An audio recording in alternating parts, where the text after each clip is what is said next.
اللهم صل على سيدنا محمد يا رب صل وسلم دائما ابدا على حبيبي. یہ تھا کہ حضرت عثمان کا چونکہ میں رشتہ دار ہوں، بنو امیہ سے میرا تعلق ہے، حضرت عثمان بھی بنو امیہ کے تھے، تو حکومت پہ دباؤ ڈالا جائے کہ حضرت عثمان کے قاتلوں کو چوک پر لٹکایا جائے. یہ گڑبڑ یہاں سے شروع ہوئی ہے. بات آ رہی ہے سمجھ میں؟ حکومت سے مطالبہ ہے کہ حضرت عثمان کے قاتلوں کو چوک پر لٹکایا جائے. یہ مطلب نہیں تھا حضرت معاویہ کا کہ حکومت کا اہل میں ہوں، مجھے خلافت دی جائے، میں علی کو نہیں مانتا یا میں علی کو معاذ اللہ برا سمجھتا ہوں. ایسا نہیں تھا. آج کل بعض لوگ یہ کہتے ہیں کہ حضرت معاویہ کے حکم سے حضرت علی کو گالیاں دی جاتی تھیں. یہ غلط ہے. یاد رکھو عربی کے لفظ کا ترجمہ اردو میں، یہ بہت سے لوگ نا ان کو عربی زبان سے ذرا بھی واقفیت نہیں ہے، چھوٹے چھوٹے بچے آ کے بیٹھ گئے ہیں. عربی میں کسی پر اعتراض کرنا، اس کی پالیسیوں کو غلط قرار دینا، اس کو بھی سب و شتم کہا جاتا ہے. اردو میں ہر جگہ اس کا ترجمہ گالیاں نہیں ہوتا. گالیوں کا مطلب تو ہمارے ہاں کچھ اور سمجھا جاتا. آپ کسی پر اعتراض کر رہے ہو، اس کو تو سب و شتم کہا جائے گا. سب و شتم میں گالیاں بھی آتی ہیں، کسی کی پالیسیوں سے اختلاف کرنا، اس کی رائے پر رد کرنا، یہ بھی آتا ہے. لیکن اردو میں گالی کا مطلب برا لفظ ہے. گالی کوئی شریف آدمی نہیں دیتا. خیر، میں یہ عرض کر رہا تھا کہ حضرت عثمان رضی اللہ تعالی عنہ کے قاتلوں سے قصاص کا دعا کریں میں جلدی سے اس موضوع کو سمیٹ کے آج ختم کر دوں. حضرت عثمان کے قاتلوں سے قصاص لیا جائے. حضرت علی رضی اللہ تعالی عنہ کا موقف یہ تھا کہ مدینہ میں حضرت عثمان کے قاتلوں کا جو ٹولہ ہے وہ اتنا مضبوط ہے کہ اگر میں نے ان سب کو پکڑ پکڑ کے لٹکانا شروع کر دیا تو مدینہ میں امن و امان کی صورتحال خراب ہو جائے گی. حکومت بھی دہشت گردی کے خلاف جب ایکشن لیتی ہے تو یہ سوچتی ہے نا کہ دہشت گردوں میں کتنی پاور ہے، تمیز سے، طریقے سے. اب یہ ایک اختلاف تھا جو بڑھنا شروع ہو گیا. اس اختلاف کے پیچھے نہ حکومت کی لالچ، نہ پیسے کی لالچ، نہ دولت. یہ سب الزامات ہیں اسلام دشمنوں کے جو انہوں نے صحابہ پر لگائے ہیں. نہ حضرت علی پر کوئی الزام لگایا جا سکتا ہے اس مسئلے میں، نہ حضرت معاویہ پر. رائے کا اختلاف ہے، رائے کا اختلاف. ابتدا میں حضرت معاویہ کے ساتھ بہت سارے صحابہ تھے. میں یہ تو نہیں کہہ رہا زیادہ، بہت سارے صحابہ جن میں حضرت عائشہ رضی اللہ تعالی عنہا بھی تھی. بعد میں حضرت عائشہ رضی اللہ تعالی عنہ کا موقف تبدیل ہو گیا جب انہوں نے دیکھا کہ اس سے مسئلہ حل ہونے کے بجائے اور بگڑ رہا ہے. تو حضرت معاویہ نے حضرت علی کی بیعت سے انکار کیا. کہا کہ جب تک حضرت عثمان کے قاتلوں کو چوک پہ نہیں لٹکایا جاتا میں آپ کے ہاتھ پہ بیعت کرنے کے لیے تیار نہیں ہوں. یہ حضرت معاویہ کی رائے تھی. حضرت علی کی رائے یہ تھی کہ میرے لیے یہ فی الحال ممکن نہیں ہے، لہذا اور اس سے ہو کیا رہا ہے، حکومت دو حصوں میں ڈیوائیڈ ہو رہی ہے. ان کی رائے یہ تھی کہ حضرت معاویہ رضی اللہ تعالی عنہ کو اپنے اس مطالبے سے دستبردار ہو کر میرے ہاتھ پہ بیعت کر لینی چاہیے. اور قرآن کا حکم ہے وَإِن طَائِفَتَانِ مِنَ الْمُؤْمِنِينَ اقْتَتَلُوا فَأَصْلِحُوا بَيْنَهُمَا فَإِن بَغَتْ إِحْدَاهُمَا عَلَى الْأُخْرَى فَقَاتِلُوا الَّتِي تَبْغِي حَتَّى تَفِيءَ إِلَى أَمْرِ اللَّهِ. کہ اگر مسلمانوں کا کوئی فریق بغاوت پہ اتر آئے، حکومت وقت سے لڑائی کرے، قاتل التی تبغی، تو جو طبقہ حکومت کو تسلیم نہیں کر رہا یا حکومت کے خلاف بغاوت کر رہا ہے اس سے قتال کرو. حضرت علی کا موقف یہ تھا کہ قرآن مجید کی یہ آیت مجھ سے مطالبہ کر رہی ہے کہ جو لوگ میرے ہاتھ پہ بیعت نہیں ہو رہے جبکہ میری خلافت قائم ہو چکی ہے، تو میں مسلمانوں میں تاکہ اختلاف اور انتشار نہ ہو میں اس فریق کو تلوار کے زور سے بیعت کرنے پر مجبور کروں. بات آ رہی ہے سمجھ میں کہ نہیں آ رہی ہے؟ آج تو پولیس بھی نہیں بلا سکتے، موبائل ہی نہیں ہے بھائی، بند پڑے ہوئے، ورنہ میں پولیس بلوا لیتا آج آپ کو بات سمجھانے کی. لیکن میں کہتا ہوں کہ میں پولیس اگر بلواتا، اگر پولیس ہی کو سمجھ میں نہیں آئی یہ بھی تو بڑا مسئلہ ہے. خیر، تو حضرت علی کا موقف یہ تھا. حضرت معاویہ کا موقف یہ تھا کہ حکومت کے خلاف بغاوت غلط ہے نا. جس کو حکومت مان لیا ہو، جب تک میں نے خلیفہ مانا ہی نہیں ہے تو میرا یہ عمل بغاوت نہیں کہلائے گا. یہ اختلاف رائے ہے، اور یہ اختلاف صحابہ میں بھی ہوا ہے، تابعین میں بھی ہوا ہے، ائمہ مجتہدین میں بھی ہوا ہے، اور آج تک ہوتا آ رہا ہے. اس قسم کے اختلافات مکمل ختم نہیں ہو سکتے. یہ صحابہ میں بھی ہوا ہے. قرآن و حدیث کو سمجھنے کا اختلاف کہا جاتا ہے اس کو. اور اس اختلاف کے بارے میں نبی صلی اللہ علیہ وسلم کی صحیح حدیث ہے، اذا اجتہد المجتہد فإن أصاب فله أجران وإن أخطأ فله أجر واحد. جب کوئی مجتہد اجتہاد کرتا ہے، کیا مطلب؟ قرآن و حدیث کو سمجھنے کی کوشش کرتا ہے، اگر وہ صحیح نتیجے پر پہنچ جائے تو اس کو 2 اجر ملتے ہیں، اگر غلط نتیجے پر پہنچے تو بھی 1 اجر ملتا ہے اس کو، اس لیے کہ اس کے بس میں جو تھا وہ اس نے کر لیا. اب پیغمبر تو موجود نہیں ہے جو آگے بتائیں گے کہ یہ صحیح کر رہا ہے، یہ غلط کر رہا ہے. میں نے اپنے ایک استاد سے ایک مرتبہ پوچھا کہ حضرت یہ علماء میں جب اختلاف ہوتا ہے کسی مسئلے میں تو عوام بڑی پریشان ہوتی ہے، کیا کریں ہم؟ انہوں نے فرمایا کہ عوام کو یہ بتاؤ کہ ہم پیغمبر نہیں ہیں اور ہم پیغمبر سے براہ راست مسئلہ پوچھ نہیں سکتے. ہمارے پاس جو قرآن و سنت ہے اور جو فقہائے کرام نے اس قرآن و سنت کی تشریح کی ہے، جو فقہ کی کتابیں ہیں، ہم اس میں دیکھتے ہیں.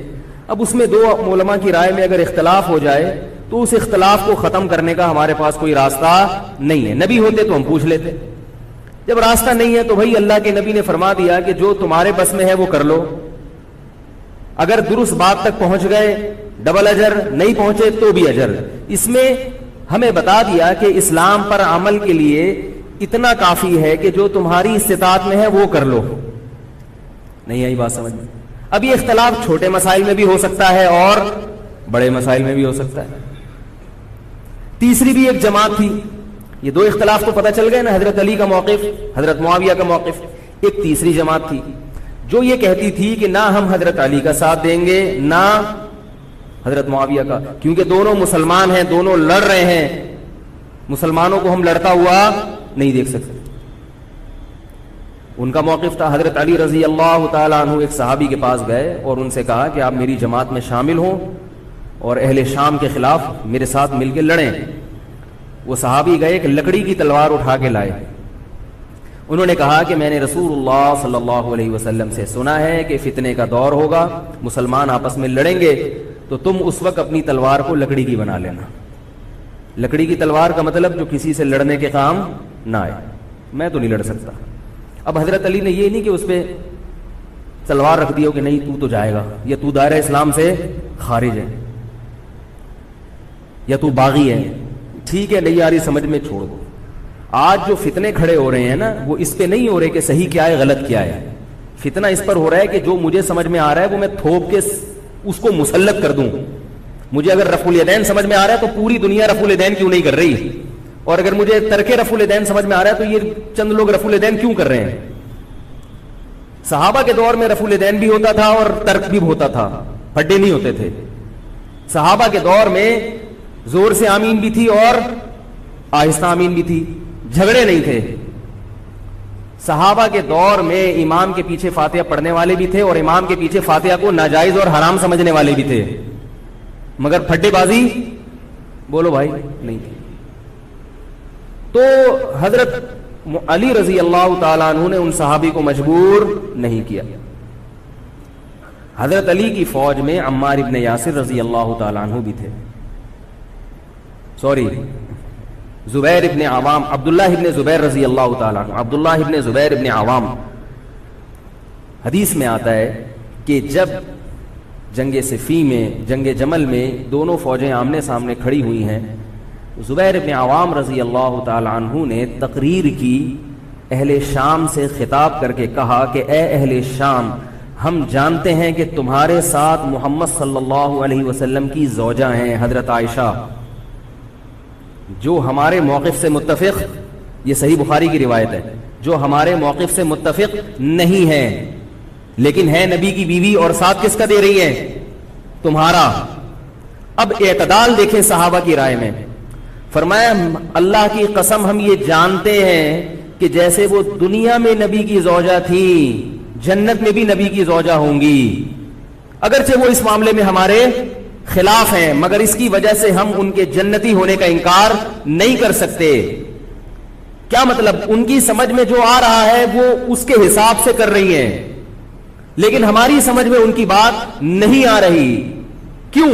اس لیے فرمایا کہ ہم یہ دیکھ رہے ہیں کہ اللہ ہمیں نبی کی زوجہ عائشہ رضی اللہ تعالی عنہا کے ذریعے آزما رہا ہے کہ تم نبی کی زوجہ کو دیکھتے ہو یا قرآن کے حکم کو دیکھتے ہو۔ قرآن کہہ رہا ہے کہ خلیفہ کے خلاف بغاوت نہیں ہو سکتی، کائنم من کان، بغاوت کرنے والا کوئی بھی کیوں نہ ہو۔ تو نہ چاہتے ہوئے بھی ہم تمہارے خلاف آ کے کھڑے ہوئے ہیں۔ خدا کی قسم اس آزمائش میں ہمیں کس نے ڈالا ہے؟ اللہ نے ڈالا ہے۔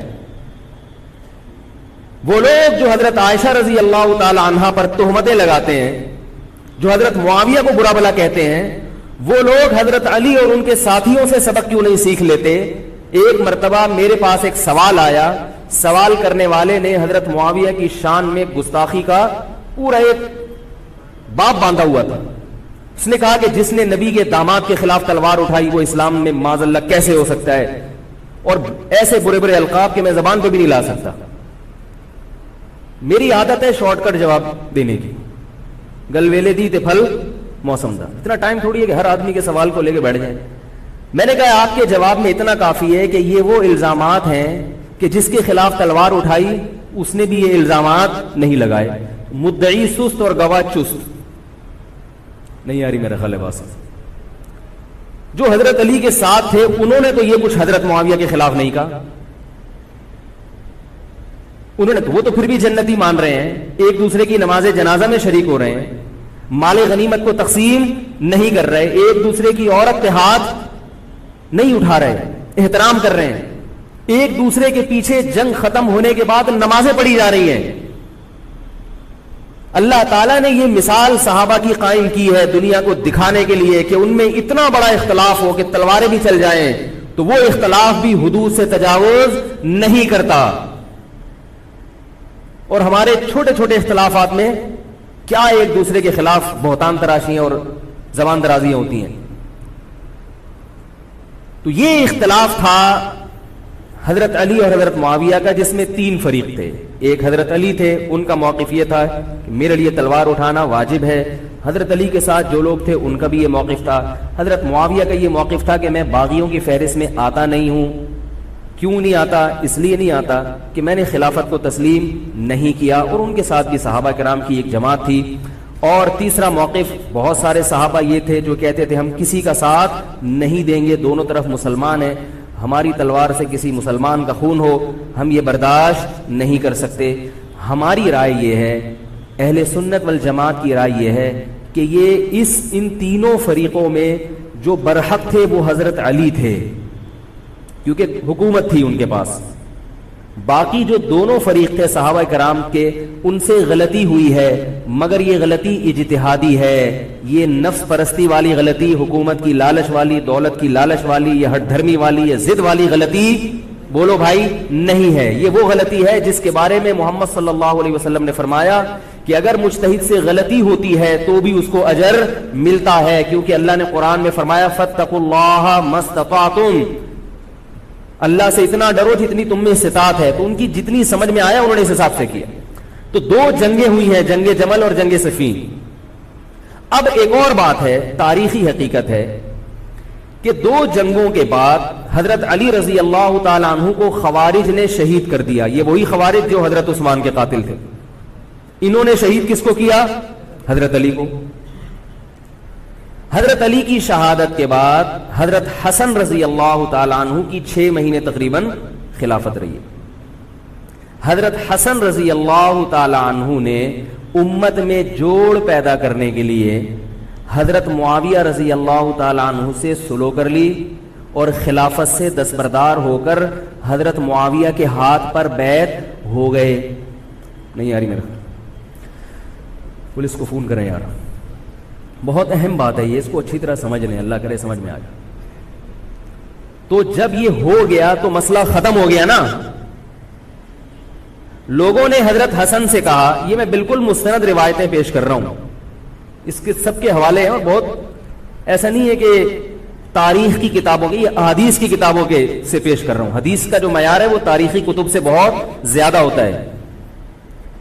لوگوں نے حضرت حسن سے یہ کہا کہ یہ تو عار اور ذلت کی بات ہے کہ آپ کے والد نے جس کے خلاف 2 جنگیں لڑی ہوں، تو آپ اپنے والد کی جس سے دشمنی رہی ہو، بیٹا اس سے بیعت ہو رہا ہے. ہمارے ہاں اس کا تصور ہے. سیاسی لوٹے ہمارے ہاں بہت ہیں، مگر وہ بھی دنیاوی مفاد میں دائیں بائیں لڑکتے ہیں. آخرت کی خاطر کوئی اپنے ہوتے سے دستبردار ہو جائے، یہ نہیں ہوتا. حضرت حسن اہل بیت میں سے ہیں. حضرت حسن بیعت ہو گئے کس کے ہاتھ پر؟ حضرت معاویہ. لوگوں نے کہا یہ عار اور ذلت کی بات ہے، تو حضرت حسن کے وہ تاریخی الفاظ ہیں کہ میں دنیا کی ذلت کو جہنم کی آگ پر ترجیح دیتا ہوں. کیا مطلب؟ میں مسلمانوں کو آپس میں لڑتا ہوا نہیں دیکھ سکتا، میں نہیں لڑتا ہوا دیکھ سکتا. اب کوئی اس بیس پر حضرت علی پہ الزام لگائے کہ اس کا مطلب وہ لڑتا ہوا دیکھ سکتے تھے. بھائی ان کا جو موقف تھا، جو ان کی سمجھ میں آیا، وہ انہوں نے کیا. حضرت حسن کا موقف اپنے والد کے موقف سے مختلف تھا. یہ اختلاف رائے ہو سکتا ہے.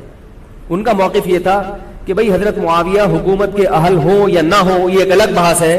اگر میں ان کے مقابلے میں متوازی حکومت قائم کروں گا تو پھر مطالبہ ہوگا حضرت عثمان کے قاتل سے قصاص، جو کہ ممکن نہیں ہے، اور پھر یہ لڑائی آگے چلے گی.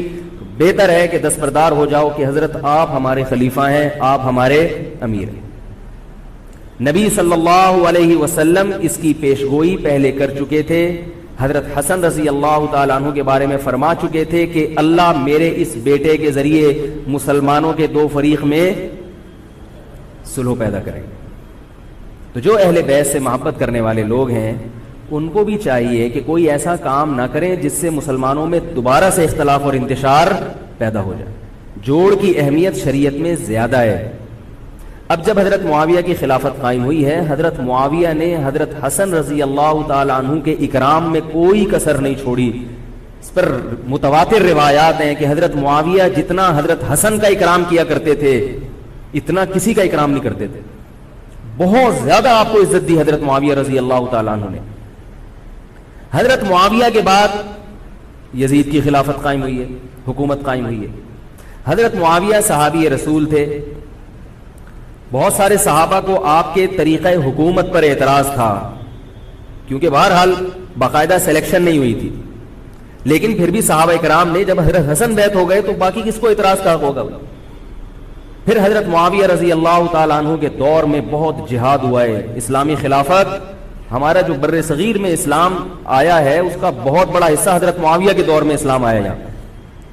حضرت معاویہ کے بعد جب یزید خلیفہ بنا ہے مسلمانوں کا، تو بہت سارے صحابہ نے یزید کے ہاتھ پہ، بہت سارے تو نہیں، چند صحابہ نے یزید کے ہاتھ پر بیعت کرنے سے انکار کر دیا.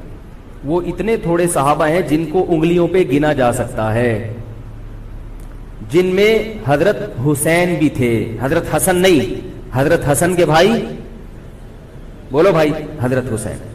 جمہور صحابہ کا موقف یہ تھا کہ یزید کا طریقہ خلافت اگرچہ غلط ہے، طریقہ حکومت اگرچہ غلط ہے، مگر رسول اللہ صلی اللہ علیہ وسلم کی صحیح احادیث موجود ہیں.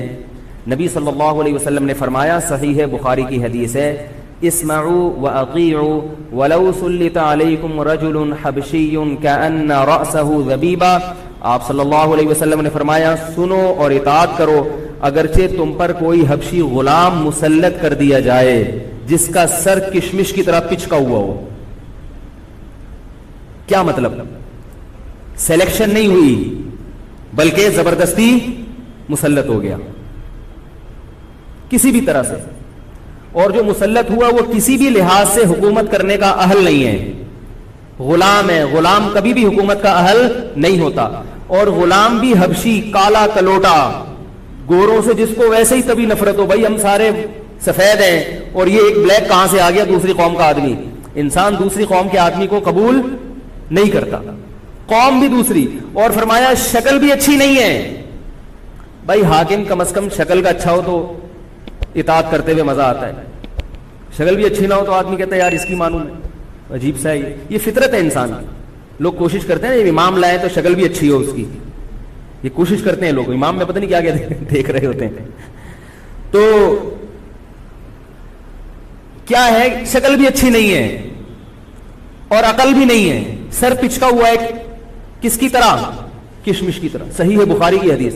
مطلب یہ کہ کسی بھی لحاظ سے نہ لک وائز اچھا لگ رہا ہے آپ کو, نہ اس کے اندر صلاحیتیں, مگر مسلط ہو گیا, کسی نے بھی مسلط کر دیا, تو آپ نے فرمایا اب اس کے خلاف بغاوت نہیں کرنی, اس کی اطاعت کرنی ہے. آپ کہیں گے یہ کیسا حکم ہے بھائی اسلام کا, ایک آدمی نا اہل ہے مگر اس کی مان کے چلو تو مروا دے گا. یہ اس لیے اسلام نے حکم دیا ہے کہ اس کے پاس پاور تھی تو مسلط ہوا ہے نا, کیا خیال ہے بھائی؟ تو اب جب اس کے خلاف چلو گے تو اس سے وہ ہٹنے والا نہیں ہے, وہ خون خرابہ کر دے گا, قتل و غارت کرے گا اور فساد پیدا کر دے گا وہ. کیونکہ اگر وہ کمزور ہوتا تو خلیفہ بنتا نہیں. وہ خلیفہ کی, حاکم کی ڈیفینیشن کیا ہے؟ جس کے پاس قوت نافذہ ہو. ایک دن ایک صاحب کہنے لگے مسلم لیگ کے دور میں, جنرل مشرف کے دور میں اس کو نہیں مانتا, میں اس کو نہیں مانتا. میں نے کہا آپ کے ماننے نہ ماننے سے کچھ نہیں ہوتا, وہ مسلط ہو گیا ہے, جس طریقے ہیلی کاپٹر سے آیا ہو یا فرشتے اس کو لائے ہوں. کیونکہ حاکم کی جو ڈیفینیشن ہے کہ جس کے پاس قوت نافذہ ہو. قوت نافذہ اردو کا گاڑا لفظ ہے. قوت نافذہ کہتے ہیں کہ جب وہ کچھ کہتا ہو تو کر کے دکھا سکتا ہو, چاہے فوج کے ذریعے, چاہے پولیس کے ذریعے, چاہے کسی بھی طریقے. ایک آدمی کو پوری قوم نے سلیکٹ کر لیا مگر اس کی سنتا کوئی نہیں ہے, وہ کچھ کہتا ہے تو اس کے منہ سے الفاظ نکل کے ہوا میں تحلیل ہو جاتے ہیں, چلتی کسی اور کی ہے, وہ جو کہتا ہے کر کے دکھا دیتا ہے. تو اصل حاکم کون ہے؟ جو کہتا ہے اور کر کے دکھا دیتا ہے. اب یہ ایک الگ بحث ہے کہ یہ ظالم ہے, یہ غلط طریقے سے آیا ہے, اس پر بحث ہو سکتی ہے کہ جب یہ غلط طریقے سے آیا ہے تو اس کو قانون کے دائرے میں رہ کے ہٹانے کی کوشش کی جائے. لیکن مسلح بغاوت کرنا, اس کے خلاف بندوق اٹھانا, اس کے خلاف تلوار اٹھانا, اس کی شریعت نے اجازت نہیں دی. میں یہ نہیں کہہ رہا کہ اس کی مخالفت کی اجازت نہیں دی. نبی صلی اللہ علیہ وسلم نے فرمایا سب سے بہترین جہاد ظالم بادشاہ کے سامنے حق بات کہنا ہے. کہنے کی حد تک آپ کو مخالفت کی اجازت ہے کہ بھائی یہ جو وزیر اعظم کا بیان آیا ہے یہ بیان ملک کا بیڑا غرق کر دے گا, ان کی پالیسیاں صحیح, جیسے آج کل ہو رہا ہے کہ اخباروں میں کالم نگار اپنی اپنی رائے لکھتے ہیں حکمرانوں کے بارے میں, لکھنے کی حد تک, بولنے کی حد تک ہے. آپ مسلح دستہ لے کے بغاوت کرنے پر آ جائیں, اس کی شریعت نے اجازت, بول لو بھائی کچھ نہیں ہوتا. یہ قرآن اور سنت سے بات ثابت ہے, اس کی شریعت نے اجازت نہیں دی ہے. کیونکہ آپ یہ کریں گے تو اللہ نے دنیا کو اسباب کے ساتھ جوڑا ہوا ہے. آپ کے پاس کچھ بھی نہیں ہے, نہ آپ کے پاس ٹینک ہے, نہ آپ کے پاس آرمی ہے, نہ آپ کے پاس پولیس ہے, آپ کے پاس صرف جذبہ ہے. خالی جذبہ اگر کارآمد ہوتا تو نوح علیہ الصلوۃ والسلام اور آپ کے ساتھ جو 40 افراد تھے ان میں بہت جذبہ تھا, مگر ایک طرف پوری دنیا تھی.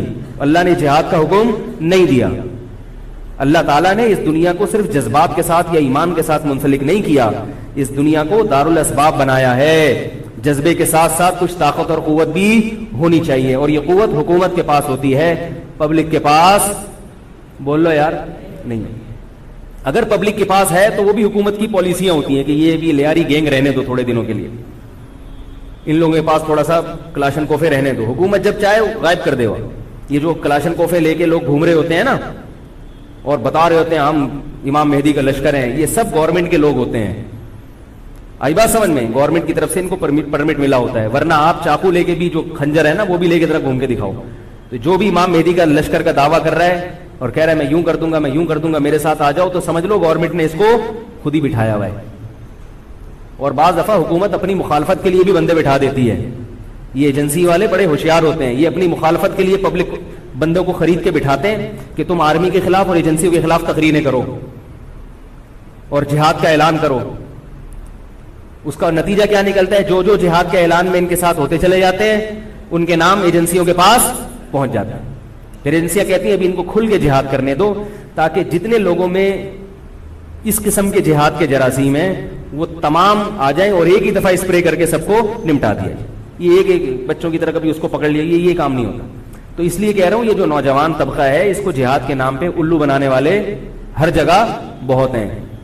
الو ضرور بنو مگر کسی اور عنوان سے بن جاؤ, جہاد کے نام پہ الو نہ بنو, کیونکہ کسی اور عنوان سے الو بنو گے اتنا نقصان نہیں ہوگا. اس عنوان سے الو بنو گے تو بڑا بیڑا غرق ہو جائے گا, جیسے کہ بہت سو کا بیچاروں کا ہو چکا ہے. تو میں یہ عرض کر رہا تھا کہ نبی صلی اللہ علیہ وسلم کی صحیح حدیث ہے، اسی طرح صحیح مسلم کی حدیث ہے، آپ صلی اللہ علیہ وسلم نے حاکم کی اطاعت کا حکم دیا. صحابہ نے عرض کیا یا رسول اللہ اگر وہ ہم پہ ظلم کرے تو بھی بغاوت نہ کریں. آپ نے فرمایا وَإِن ضَرَبُوا ظَهْرَكَ، اگرچہ وہ تمہاری پیٹھ پہ کوڑے مارے، ایسا ظالم ہو، پھر بھی بغاوت. یہ میں نہیں کہہ رہا، یہ محمد صلی اللہ علیہ وسلم کے الفاظ ہیں.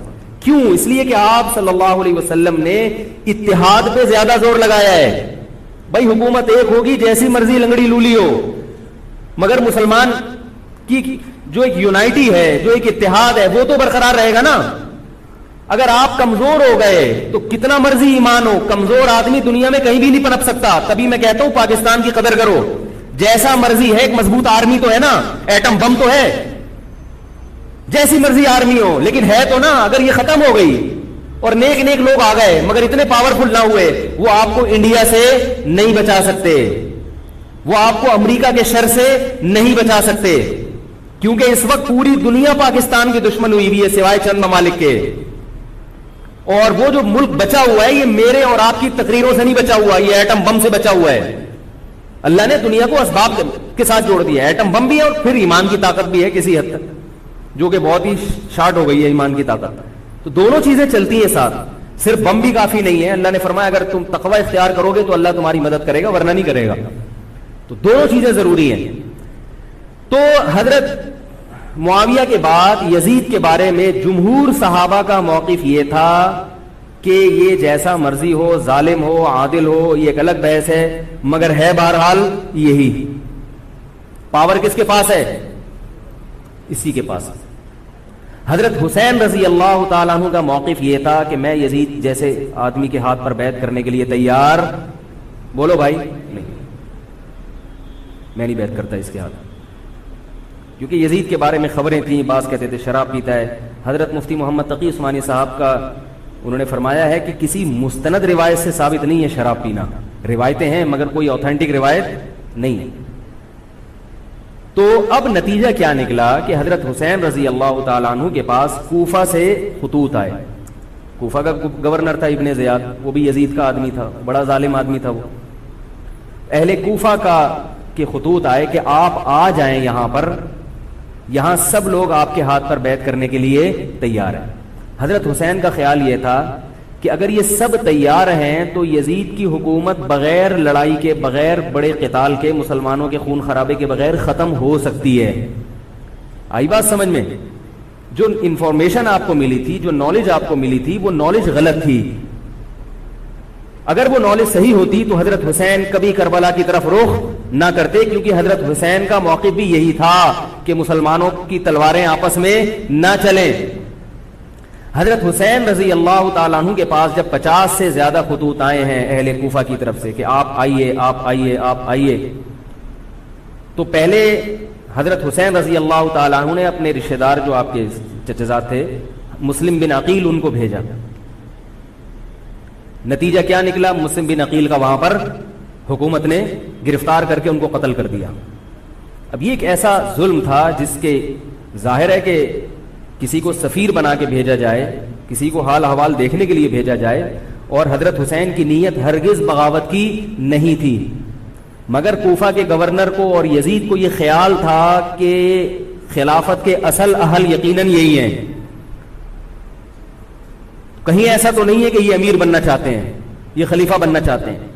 ایک خوف اس کے دل میں بیٹھ گیا تھا، ایک لاشعور میں خوف ہوتا ہے نا انسان کے دل میں بیٹھ جاتا ہے کہ آپ 100 دفعہ بھی کہیں بھی میری یہ نیت نہیں ہے، مگر وہ ڈر رہا ہوتا ہے کہ یار یہ کچھ کر نہ لیں.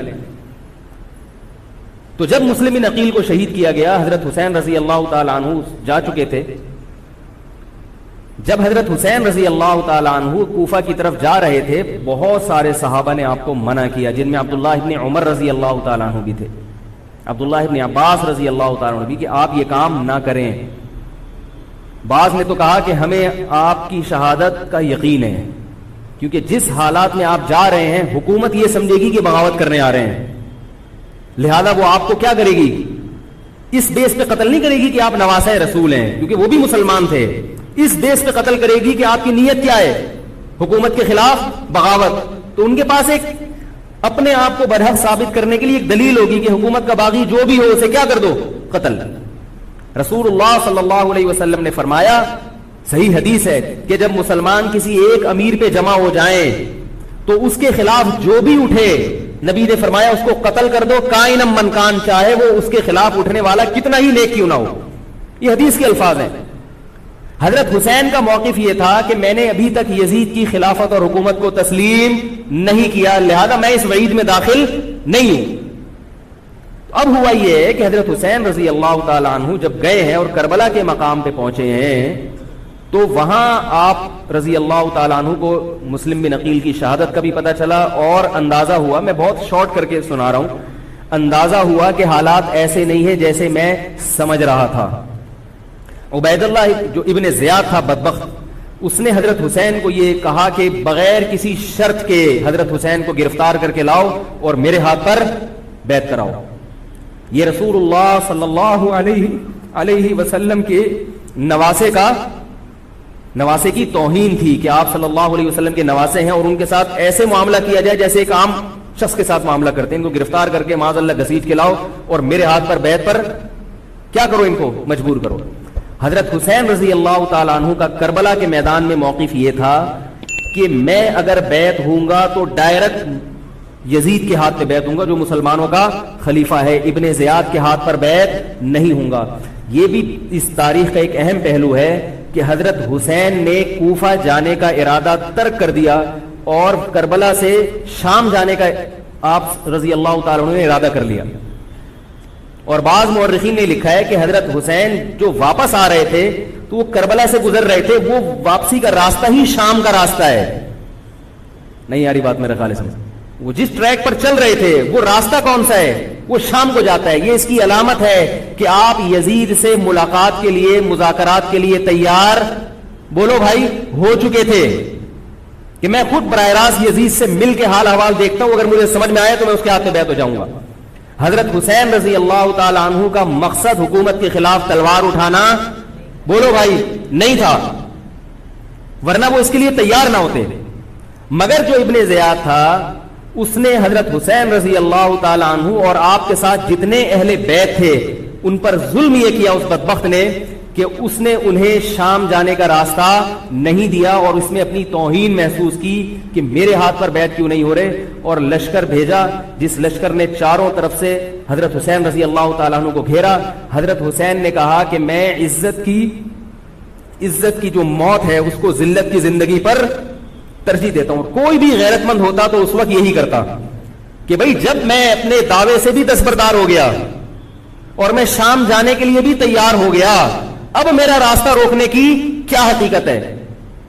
اللہ تعالیٰ کوفہ کے گورنر کے ذریعے حضرت حسین کا قتل کروانا چاہتے تھے تاکہ اس کی بدبختی ساری دنیا کے سامنے ظاہر ہو جائے. اگر حضرت حسین پھر بھی تلوار چلاتے، پھر بھی لڑتے، تو حضرت حسین پر یہ الزام لگایا جا سکتا تھا کہ معاذ اللہ آپ باغیوں میں ہیں.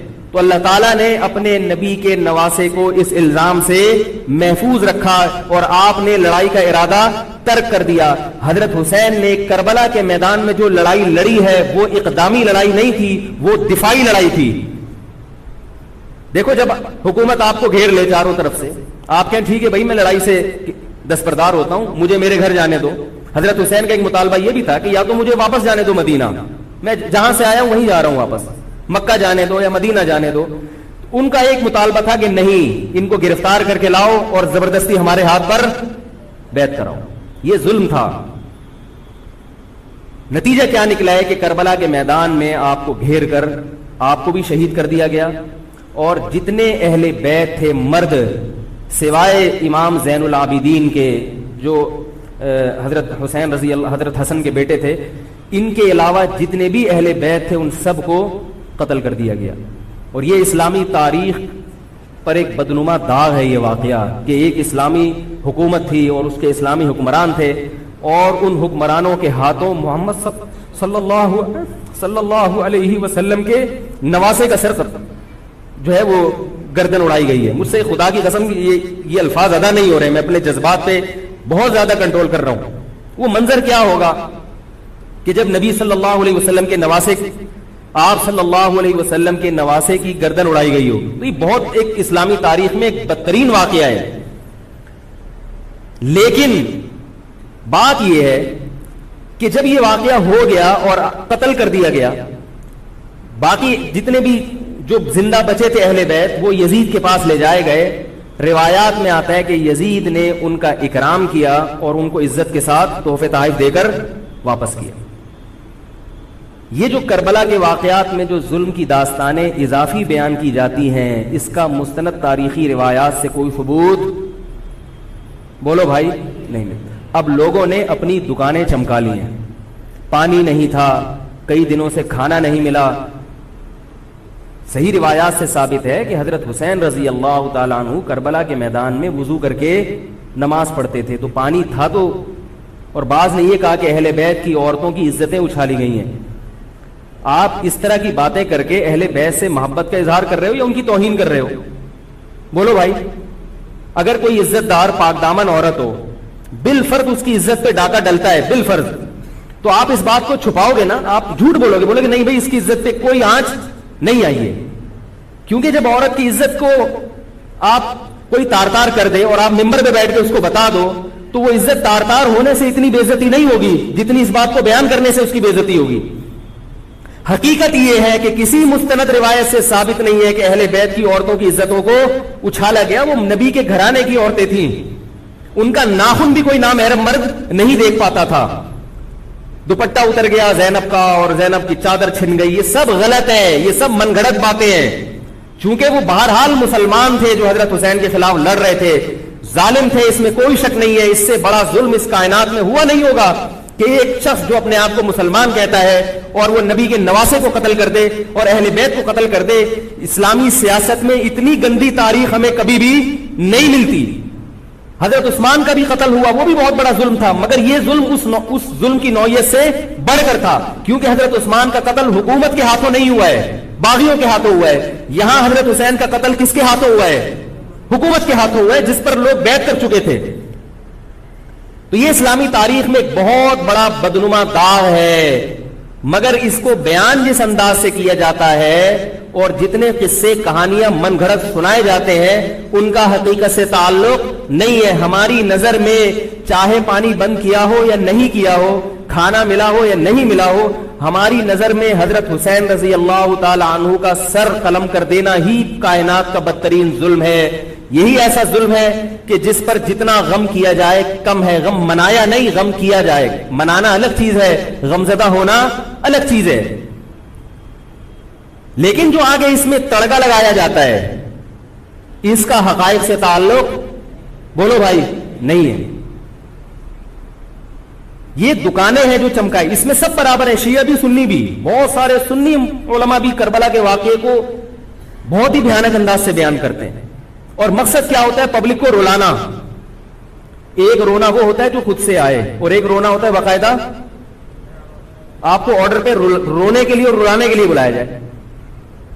وہ رمضان میں نے بتایا تھا نا کہ میں نے ختم قرآن پہ دعا کی تو مجھے رونا آ گیا, بہت زیادہ رونا آیا. اگلے دن ایک صاحب کہنے لگے مولوی صاحب آج بھی ایسی ایک دعا ہو جائے. میں نے کہا میں آرڈر پہ نہیں روتا, میں آرڈر پہ نہیں روتا. اب تو آ بھی رہا ہوگا تو نہیں آئے گا. نہ انسان کسی کے مشورے سے ہنس سکتا ہے اور نہ انسان کسی کے مشورے سے رو. اگر آپ کسی کے مشورے پہ رو رہے ہیں اس کا مطلب ڈرامے بازی. آپ کو فلم کا ایکٹر ہونا چاہیے, آپ کو ڈرامے جوائن کرنے چاہیے, وہاں آپ اچھے چل سکتے ہیں. جیسے کہ ہمارے ایک مشہور اسکالر ہے, ان کے بارے میں لوگ یہ کہتے ہیں ان کو فلموں میں ہونا چاہیے تھا, پتہ نہیں یہ جیو پہ کیوں آ رہے ہیں. وہ آرڈر پہ روتے بھی ہیں, آرڈر پہ. اب چونکہ یوٹیوب کا دور ہے, میں پہلے جو کربلا کے واقعات جو لوگ بیان کرتے ہیں ان کی تقریریں نہیں سنتا تھا. اب کیا ہوتا ہے, بعض دفعہ بیٹھے ہوئے ہیں کہیں سفر پہ جا رہے ہیں تو یوٹیوب کی ویڈیو, ہم نے کہا چلو یار ہم بھی سن لیں. ایسی چہک چہک کے منہ بنا بنا کے گھما گھما کے تقریریں ہوتی ہیں, لگتا ہے کہ یہ باقاعدہ ایک ڈرامہ ہے, اداکار ہے, فنکار ہے جس کو ڈرامے بازی کے لیے یہاں پر یہ حضرت حسین کی شہادت کو کیش کرا رہے ہیں. یہ حضرت حسین سے محبت کرنے والے نہیں ہیں, یہ ان کی شہادت کو دیکھو. اس کی مثال ایسے جیسے کوئی محلے میں مر گیا, کسی سیٹھ کا بیٹا مرا, اب آپ کو سیٹھ سے قرضہ چاہیے تو سب سے زیادہ آپ روگے نا, تاکہ سیٹھ صاحب سمجھیں کہ محبت سب سے زیادہ کس کو ہے, آپ کو. تو آپ اس کی بیٹے کی موت کو کیا کرا رہے ہو, کیش کرا رہے ہو. بعض لوگ کسی کی شہادت کو کیش کراتے ہیں, کسی پہ ظلم کو کیش کراتے ہیں. تو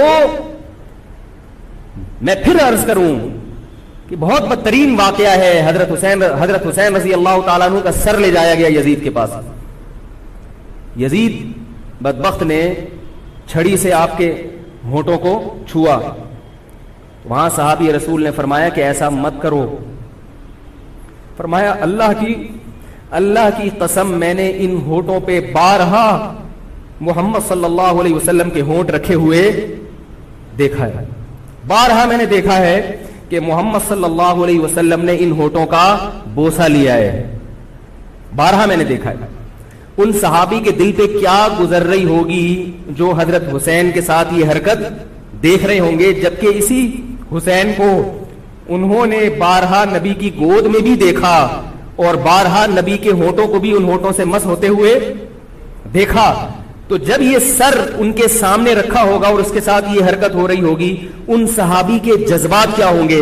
مگر اس کے باوجود جو بتانے کی بات ہے, جو میں بتانا چاہتا ہوں, انہوں نے یزید کے خلاف بغاوت نہیں کی کہ جس یزید نے حضرت حسین کا یہ حشر کر دیا ہو, اگر اس کے خلاف بغاوت ہوگی تو باقی مسلمانوں کا کیا حشر کرے گا.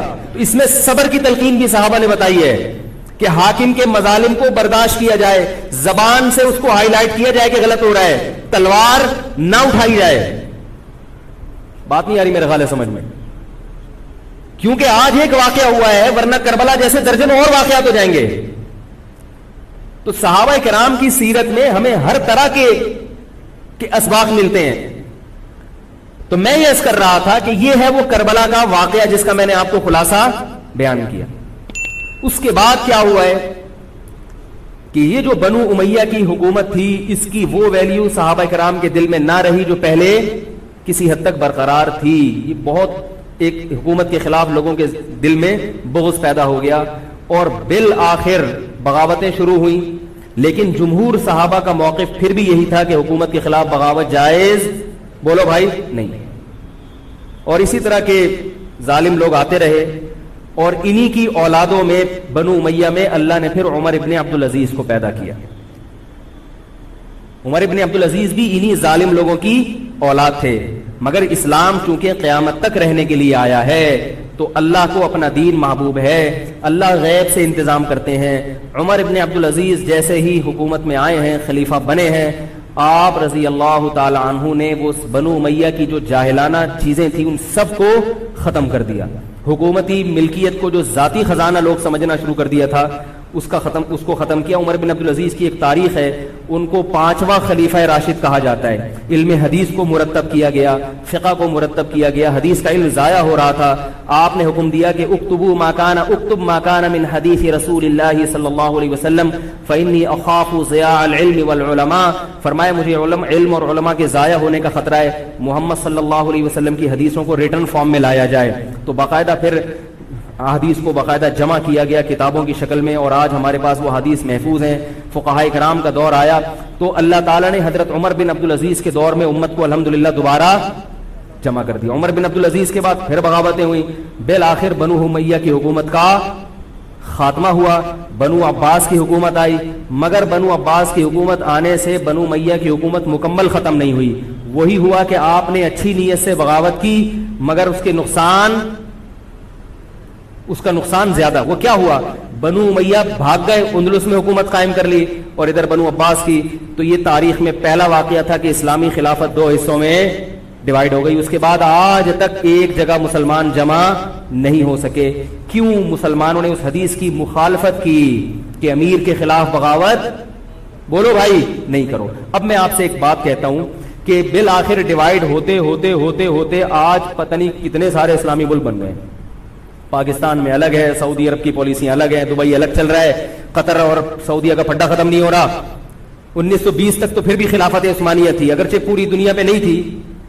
ہندوستان میں الگ حکومت تھی, خلافت عثمانیہ الگ تھی, اندلس میں الگ حکومت تھی, مگر پھر بھی مسلمانوں کی 3-4 بڑی بڑی حکومتیں تھیں جو ایک اور کسی حد تک ان میں اتحاد تھا. 1920 میں وہ بھی ختم, اور اتنے سارے ممالک وجود میں آ گئے, سب کی الگ الگ پالیسیاں ہیں. اب جو آدمی خلافت کے نام پہ جہاد کی بات کرتا ہے وہ لوگوں کو ایک امیر پہ جمع نہیں کرے گا. جتنے ملک بن چکے ہیں نا, ان کو مزید توڑ کے اگر یہ 20 ہیں تو 40 بنا دے گا ان کو. بہت مشکل ہے سمجھانا بھائی. اب اگر کوئی کہتا ہے نا ظالم حاکم کے خلاف تحریک چلاؤ، آؤ ہمارے ساتھ مسلح بغاوت میں شامل ہو، ہم حکومت کے خلاف تلوار اٹھائیں گے، تو نتیجہ کیا نکلے گا؟ یہ سارے مل کے ایک امیر نہیں بن جائیں گے. یہ اگر 20 ہے نا تو کتنے ہو جائیں گے؟ بولو بھائی 40. جیسے جو جماعت المسلمین بنی نا کہ 4 فقہ ہیں، حنفی، شافعی، مالکی، حنبلی، یہ نہیں مانتے، تو سب کو ختم کرو، ایک بناؤ. تو اس ایک بننے سے یہ ختم نہیں ہوئے، بلکہ 4 کے بعد کتنے ہو گئے؟ 5 ہو گئے. نہیں آ رہی بات؟ میرا خیال آ رہی ہے الحمدللہ. اور بھی جو بھی اس کے باتیں کر رہے ہیں نا امت کو اتحاد کے لیے، آ جاؤ میرے پاس آ جاؤ، تو وہ 6واں بنا رہا ہے، 7واں بنا رہا ہے، پھر 8واں بنا رہا ہے، ایسے بنتے چلے جا رہے ہیں. او بھائی جو ہے وہاں بریک لگا دو، اللہ کا واسطہ روک دو ان کو، کوئی بات نہیں. 4 ہیں، جو جس کو فالو کرے ٹھیک ہے، کچھ نہیں ہوتا اس سے، ہمیشہ سے چلے آ رہے ہیں. تو اب اگر ایک خلیفہ نہیں ہے، ہونا تو چاہیے ایک ہی خلیفہ، نہیں ہے تو جو ہے اسی پہ گزارا کرو، ورنہ اس سے بھی جاؤ گے، اس سے بھی جاؤ گے. تمہاری کوئی مضبوط طاقت اور قوت ہوگی نہیں. کافر جب چاہے گا تمہیں ٹیشو پیپر کی طرح استعمال کر کے پھینک دے گا. تو کربلا کے واقعہ سے ہمیں کیا سبق ملتا ہے؟ کہ علامہ ابن تیمیہ رحمہ اللہ تعالی فرماتے ہیں کہ جمہور صحابہ کی جو رائے تھی، حضرت حسین رضی اللہ تعالیٰ عنہ کی بھی اپنی ایک رائے تھی، مگر ابن تیمیہ رحمہ اللہ فرماتے ہیں کہ اگر حضرت حسین رضی اللہ تعالیٰ عنہ کربلا کی طرف خروج نہ کرتے تو ابن تیمیہ کی رائے یہ کہ یہ زیادہ بہتر تھا. اب آپ کہیں گے کہ صحابی رسول کی رائے سے اختلاف کر رہے ہیں، نہ وہ کہہ رہے ہیں وہ جو جمہور صحابہ تھے جو حضرت حسین کو منع کر رہے تھے وہ بھی تو صحابہ تھے. حضرت حسن بھی تو صحابی تھے. حضرت حسن نے حضرت معاویہ کے خلاف لڑائی نہیں لڑی. تو صحابہ کی 2 رائے تھی، جمہور ایک طرف تھے. تو فرماتے ہیں اگر یہ نہ ہوتا تو زیادہ بہتر تھا. لیکن حضرت حسین رضی اللہ تعالی عنہ کے بارے میں ہمارا موقف یہ ہے کہ وہ یہ سب کچھ اس وقت کے جو حالات تھے اس میں کوئی بھی ہوتا اور غیرت مند ہوتا تو وہ یہ کرنے پر مجبور تھا. اور اس میں دھوکہ کس نے دیا حضرت حسین کو؟ اہل کوفہ نے، جس کا حضرت حسین کو علم نہیں ہو سکتا. اب میں آپ سے ایک بات عرض کر رہا ہوں، یہ تو میں نے کربلا کی تاریخ کا آپ کو خلاصہ بیان کیا ہے. اس میں جو میں نے ایک دعویٰ کیا کہ اس میں مظالم جو بیان کیے جاتے ہیں اس میں غلو ہے بہت. اس غلو کی ایک دلیل گل ویلے دی تے پھل موسم دا. اب میں آپ کو تاریخی کتابوں کے حوالے دوں، وہ بہت لمبی بات ہوگی، اس میں بہت تضاد ہے. آپ یہ جو خطیب ہے نا جو کربلا کے مظالم بیان کرتے ہیں، ان خطیبوں کے بیان سنیں، ہر آدمی کا بیان دوسرے سے مختلف ہوگا. یہ خود اس کی علامت ہے، یہ کسی ایک بات پر ٹکنے کے لیے تیار نہیں ہے. ان کا مقصد ہے رونا اور پبلک کو رلانا. رونے کا اپنا ایک مزہ ہے. آپ کہیں گے بھائی رلانے میں کیا ملتا ہے؟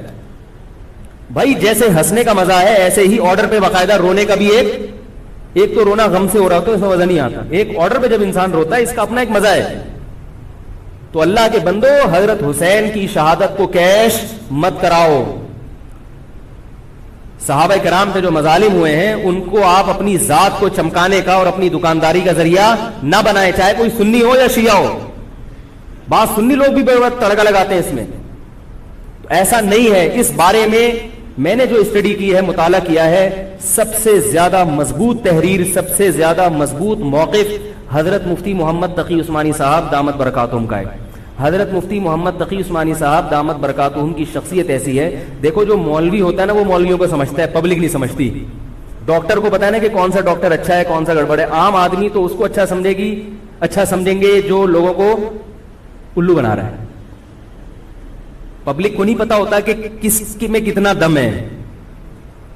او بھائی سونار کو پتا ہوگا نا کہ یہ اصلی سونا ہے یا ہمارے جاننے والے ہیں کباڑ، وہ دھات پہ ہاتھ رکھ کے بتاتے ہیں پیتل ہے، سونا ہے، تانبا ہے، لوہا ہے، ہاتھ رکھ کے بتا دے گا.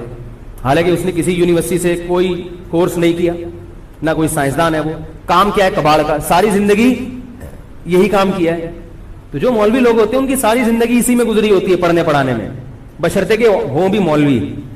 روحانی علاج والے مولوی نہیں ہوتے، نام کے مولوی ہوتے ہیں. ان کو پڑھنے کے علاوہ دنیا کے سارے کام آتے ہیں. کتابوں سے ان کو نفرت ہوتی ہے، بس جھاڑ پھونک جن چڑیل وہ اسی سے دکانداری چمچاتے ہیں. ہر داڑھی والا ہر پگڑی والا مولوی نہیں ہوتا. تو جو مولوی ہوتا ہے اس کو پتا ہوتا ہے کہ کون سا مولوی کتنے پانی میں ہے. تو میں تو نہیں دعویٰ کرتا کہ میں عالم ہوں، لیکن آپ لوگ تو مجھے مولوی سمجھ کے آئے ہیں نا، عالم سمجھ کے آئے ہیں. تو آپ کے نظریے کے مطابق میں کہتا ہوں کہ اگر آپ مجھے عالم سمجھتے ہیں تو میں آپ کو بتاؤں کہ پاکستان میں حضرت مفتی محمد تقی عثمانی صاحب جیسا مضبوط علم والا، اور علم بھی بہت سے لوگوں کے پاس ہوتا ہے مگر اعتدال نہیں ہوتا طبیعت میں، وہ باہر کے ماحول سے متاثر ہو جاتے ہیں. حضرت مفتی محمد تقی عثمانی صاحب دامت برکاتہم العالیہ وہ علم مضبوط بھی ہیں، اور ان کی جو زبان سے نکلے ہوئے الفاظ یا ان کے قلم سے لکھی ہوئی تحریر بہت ہی نپی تلی ہوتی ہے. ایک حرف بھی اس میں غیر ضروری نہیں ہوتا، اور ایک حرف بھی ایسا نہیں ہوتا جو ضروری ہو اور نہ آیا ہو اس میں. بہت کسی فرقے کی مخالفت بھی کرتے ہیں، بڑی تمیز سے کرتے ہیں. وہ ہم لوگوں کی کیا عادت ہوتی ہے، اب کسی کے خلاف چلو تو کوشش کرو دائرہ اسلام سے کسی طرح باہر نکل جائے. کوشش یہی ہوتی ہے، وہ نکل نہیں رہا ہوتا تو مجبوراً پھر اس کو مسلمان ماننا پڑتا ہے. کیا خیال ہے؟ کوشش یہ ہوتی ہے کہ اسلام کا جو دائرہ ہے وہ اس میں رہوں اور 2-4 میرے مرید رہیں، لیکن چونکہ پبلک اس کو مانتی نہیں تو مجبوراً ان کو بھی دائرہ اسلام میں داخل کرنا پڑتا ہے. تو حضرت مفتی محمد تقی عثمانی صاحب کی جو تحریریں ہیں وہ بڑی جاندار ہوتی ہیں. ان کو پڑھا کرو اللہ کے بندو. عالم کا یوٹیوب سے نہیں پتہ چلتا کون مفتی ہے کون کیا ہے. حضرت مفتی تقی عثمانی صاحب کی پاکستان میں اتنی عزت نہیں ہے جتنا غیروں نے ان کو عزت دی ہے. سعودی عرب میں جاؤ، امام حرم ان سے مسائل پوچھتے ہیں. ایک صاحب نے مجھے بتایا کہ میں نے امام حرم کو 25 منٹ تک ان سے فون پہ بات کرتے ہوئے دیکھا اور ان سے مسائل پوچھتے ہوئے. عرب علماء ان کی قدر کر رہے ہیں، ملیشیا میں ان کی قدر ہے، پاکستان میں لوگوں کو ان کا پتہ ہی نہیں. میں یہ نہیں کہہ رہا کہ وہ ان سے کوئی خطا ہو ہی نہیں سکتی. تکافل کے معاملے میں حضرت مفتی محمد تقی عثمانی صاحب کی جو رائے ہے، تو میں تو بہت ہی چھوٹا آدمی ہوں، میں یہ نہیں کہہ سکتا، لیکن جن علماء کی رائے ان کے خلاف ہے میرا موقف بھی وہی ہے. میں تکافل کے معاملے میں حضرت مفتی تقی عثمانی صاحب کی رائے کو ہم لوگ صحیح نہیں سمجھتے، لیکن بہرحال اجتہادی اختلاف ہے، یہ نہیں کہ وہ غلط ہیں. تو ہماری رائے ہے کہ اس معاملے میں حضرت سے اجتہادی غلطی ہوئی ہے. میری نہیں، میں تو بہت چھوٹا آدمی ہوں ان کے مقابلے میں، لیکن ہمارے بڑوں کی رائے ہے. اور اس کی جو میں نے ٹوٹی پھوٹا جو اس میں تحقیق کی ہے، مجھے بھی تکافل کے ناجائز ہونے پر اطمینان ہے. بہت اس میں بحث کی ہے، دارالعلوم کے علماء سے بھی ملا ہوں. حضرت مفتی محمد تقی عثمانی صاحب دامت برکاتہم کے ساتھ جو مجلس ہوئی جامعۃ الرشید کے علماء کی 3 گھنٹے، اس مجلس میں بھی میں موجود تھا.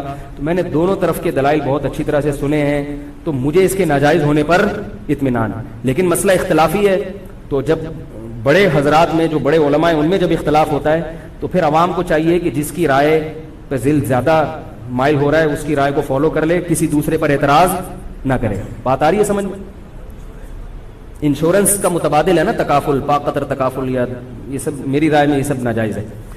اس پر میں کبھی بیان کروں گا کیوں ناجائز ہے. تو بیان تو نہیں کرنا چاہیے، ان اختلافی مسائل کو ممبر پہ نہیں لانا چاہیے، لیکن یہ کہ اب ہر عالم تک اپنی بات پہنچانا بڑا مشکل ہے. تو میں چاہتا ہوں ایک بیان ایسا ہو تاکہ علماء تک بات پہنچ جائے. پھر علماء جب دونوں طرف کے دلائل رکھ کے فیصلہ کر لیں گے جس عالم کی جو رائے بنے، تاکہ دوسرا پہلو سامنے آ جائے. ابھی تو صرف جواز کا پہلو لوگوں کے سامنے آ رہا ہے، عدم جواز والا نہیں آ رہا. تاکہ دونوں پہلو آئیں، پھر علماء کی جو رائے بنے گی، جو جس کی رائے کو فالو کرتا ہے، ٹھیک ہے بھائی. تو میں یہ کر رہا تھا، حضرت مفتی محمد تقی عثمانی صاحب بہت بڑے عالم ہیں، ان کی قدر کر لیں. ان کی تحریریں بڑی معتدل ہوتی ہیں اور ان کی رائے بہت ہی معتدل ہوتی ہے اور بہت مدلل ہوتی ہے. تو کربلا کے بارے میں، یزید کے بارے میں جو حضرت مفتی محمد تقی عثمانی صاحب کی رائے ہے وہ وہی ہے جو میں نے آپ کے سامنے بیان کی ہے. بات آ رہی ہے؟ نہیں آ رہی میرا خیال ہے. تو میں یہ نہیں کہہ رہا کہ میں نے ان کی تقلید میں یہ سب بیان کیا ہے، بلکہ جو مطالعہ کیا تو اس کے بعد ان کی رائے بہت زیادہ جاندار لگی ہے. اور یہ جو میں عرض کر رہا ہوں نا کہ یہ جو کربلا کے واقعات بیان کیے جاتے ہیں، ہر خطیب کا بیان دوسرے خطیب سے مختلف ہے. یہ خود اس کی علامت ہے کہ دال میں کچھ کالا کالا ہے. یہ ایک جگہ ٹکتے کیوں نہیں ہیں. تو اب میں ایک بات عرض کروں. اسی طرح یزید کے بارے میں لوگ سوال پوچھتے ہیں یزید کیا، تو یزید کے بارے میں بھی دونوں طرف ہماری رائے کے حساب سے غلو ہے. یزید کے دور میں حضرت حسین کا قتل یقیناً ہوا ہے، مگر کسی ایک مستند روایت سے یہ ثابت نہیں کہ یزید نے حکم دیا تھا حضرت حسین کو قتل کرنے کا. یہ کہیں بھی روایت میں ثابت نہیں آ رہی میرا خیال ہے. کوفہ کے گورنر کے حکم سے قتل ضرور ہوا ہے، لیکن کیا یزید نے اس کا آرڈر دیا تھا؟ اس کا کسی مستند روایت میں ثبوت بولو بھائی نہیں ملتا. لیکن اس بنیاد پہ یزید کو رحمت اللہ علیہ کہنا یہ بھی غلط ہے. ٹھیک ہے، یزید کے بارے میں کسی مستند روایت سے نہیں ملتا کہ اس نے قتل کا حکم دیا تھا یا قتل کروایا تھا، لیکن قتل ہونے کے بعد یزید نے اس گورنر کے خلاف ایکشن نہیں لیا. حضرت عثمان کے قاتلوں کے بارے میں تو یہ تھا کہ ان کو لٹکایا جائے، حضرت حسین کے قاتلوں کو کیوں نہیں لٹکایا؟ نہیں یاری بات سامنے. تو یہ جرم بھی ہے کہ حکومت، ممکن ہے یزید کہہ سکتا ہو کہ میرے بس میں نہیں ہے، کہہ سکتا ہو کہ میرے بس میں نہیں ہے. تو بھائی آپ کے بس میں اگر نہیں ہے تو حضرت علی کے بس میں بھی نہیں تھا حضرت عثمان کے قاتلوں سے قصاص لینا. تو اس لیے یزید کو بالکل معصوم قرار دینا یہ بھی غلط ہے، وہ مجرم تھا، لیکن اس کو اتنا لعنتی قرار دے دینا کہ گویا حضرت حسین کو اس نے قتل کرایا تھا، اس کا بھی کسی تاریخی مستند روایت سے ثبوت نہیں ملتا۔ لہذا صحیح بات یہ ہے کہ نہ لعنت اللہ علیہ کہو نہ رحمت اللہ علیہ کہو، خام خواہ میں فضول چیزوں میں پڑھنے کی بولو بھائی ضرورت کیا ہے۔ قیامت کے دن آپ سے یزید کے بارے میں سوال، میرے سے کسی نے پوچھا کہ یزید کے بارے میں آپ کیا کہتے ہیں، میں نے کہا آپ کو جاپان کے جو بھی صدر ہے اس کے بارے میں پتہ ہے، چائنا کے بارے میں پتہ ہے؟ وہ کہہ رہے وہ تو کافر ہیں۔ میں نے کہا چلو مسلمانوں کے علامہ اقبال کے بارے میں پوری رپورٹ ہے آپ کے پاس، تاریخ میں لاکھوں شخصیات ایسی ہیں جن کے بارے میں آپ کو نہیں پتا، تو یزید کے بارے میں بھی اگر نہیں پتا ہو تو میرا خیال ہے کوئی پریشان ہونے کی ضرورت نہیں ہے۔ تو یہ کربلا ایک واقعہ تھا، ایک اسلامی تاریخ میں ایک بدترین واقعہ رونما ہوا اور یہ واقعہ ختم ہو گیا۔ ہمیں جو قرآن اور سنت نے جس بات کا حکم دیا ہے ہمیں وہ کرنا ہے۔ بات آ رہی ہے سمجھ میں؟ ہمیں کیا کہا ہے؟ نماز قائم کرنی ہے، اسلام کے 5 ارکان ہیں۔ کربلا کا واقعہ دنیا میں وجود میں آتا تو بھی 5 نمازیں پڑھنی تھی، وجود میں نہیں آتا تو بھی 5 نمازیں پڑھنی۔ باقی حضرت حسین کی شہادت اس لیے بھی ہوئی ہے کہ اللہ کے نبی نے ان کو شہید قرار دے دیا تھا، اللہ تعالیٰ نے آپ کو اس منصب تک پہنچانا تھا جس منصب کی گواہی محمد صلی اللہ علیہ وسلم دے چکے۔ بعض دفعہ کوئی مقصد نہیں ہوتا، ایک مقصد ہوتا ہے کسی کو اونچے درجے تک پہنچانا۔ غزوہ احد میں 70 صحابہ شہید ہوئے، اللہ نے اس کی حکمت یہ بھی بیان کی وَيَتَّخِذَ مِنْكُمْ شُهَدَاءَ، اللہ تم میں سے بہت سو کو شہادت کے درجے پر فائز کرنا چاہتا۔ تو حکومت تھی، حضرت حسین رضی اللہ تعالیٰ عنہ کو اللہ تعالیٰ نے شہادت کے مرتبے پر پہنچایا اور ظالم حکمرانوں کے مرتبے کو گھٹانا۔ تو یہ کام ہو چکا، اب ہمیں کیا کرنا ہے؟ ہمیں جو قرآن اور سنت ہے اس کو فالو کرنا ہے۔